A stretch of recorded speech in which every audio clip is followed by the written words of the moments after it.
Hello everyone, আসসালামু আলাইকুম। কেমন আছো সবাই? আশা করি সবাই ভালো আছো। তো আজকে করবো হচ্ছে তেঁতুল মাখা। অ্যাকচুয়ালি তেঁতুলটা আমাদের না, আমি একজনের কাছে থেকে চেয়ে এনেছি, আর গাছে থেকে পাড়ছিল, তখন চাইছিলাম অল্প দিয়েছে। তার আগে আমি একটু খেয়ে দেখছিলাম, তেঁতুলটা অনেক মিষ্টি। আর আমি তেঁতুল খেতে খুব পছন্দ করি, মানে প্রত্যেক বছরে আমরা কিনে রাখি অন্যজনের কাছে থেকে যাদের গাছ আছে। তো ফার্স্টে আমি একটু তেঁতুলগুলো ছিলে নিয়ে একটু লেবু দিয়ে দিলাম, তারপরে মরিচ দিয়েছি, আর হচ্ছে বিল্লবন।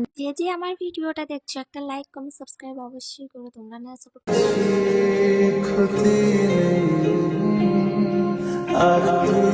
গাইস। আমি এসেছি গন্ধ পাতা চুরি করতে। একজনাদের মাঠে গন্ধ পাতা গাছ মানে চাষ করেছে, আমি সেখান থেকে একটা গন্ধ পাতা চুরি করতে চলে এসেছি। যেহেতু দুপুর টাইম, তারা এখন ঘুমাচ্ছে।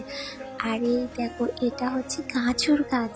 আর এই মালটা কি করেছে, মালটা হচ্ছে গাজর গাছটা তুলেছে। ভেবেছিল অনেক বড় বড়, কিন্তু কত একটু একটু গাজর গাছ কতটা তুলেছে। আর আমরা যেই তুলেছি, যাদের মাঠ মানে তারা আসছিল, মানে একটুর জন্য হলেও বেঁচে গিয়েছে।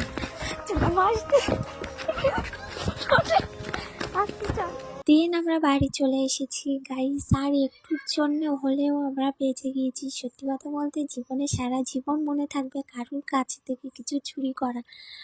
আর বাড়ি এসে তো আমরা একটু অ্যাড করেছিলাম হচ্ছে শুকনো লঙ্কা, চিনি, লেবু পাতা, গোন্দ পাতা, আর লাস্টে মনে উঠেছিল যে তরকারিতে যে গুঁড়ো লঙ্কাটা ইউজ করা হয় সেটা। তো আমরা যখন মাখছিলাম, তখন মানে যাদের গাছ থেকে চুরি করেছি সেই এসেছিল, এসে আমাদের কাছ থেকে খেয়েছিল। আর এবারে বলি কাদের গাছ থেকে আমরা চুরি করেছিলাম।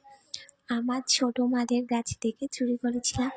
দেন খাওয়া টাওয়ার পরে ছোটো মাকে বললাম যে তোমাদের গাছ থেকে আমরা গন্ধ পাতা চুরি করেছি, বাট ছোটো মা কিছু বলেনি। বাই, আল্লাহ হাফিজ, দেখা হচ্ছে নেক্সট ভিডিওতে। ভিডিওটা কেমন হয়েছে বলেছি।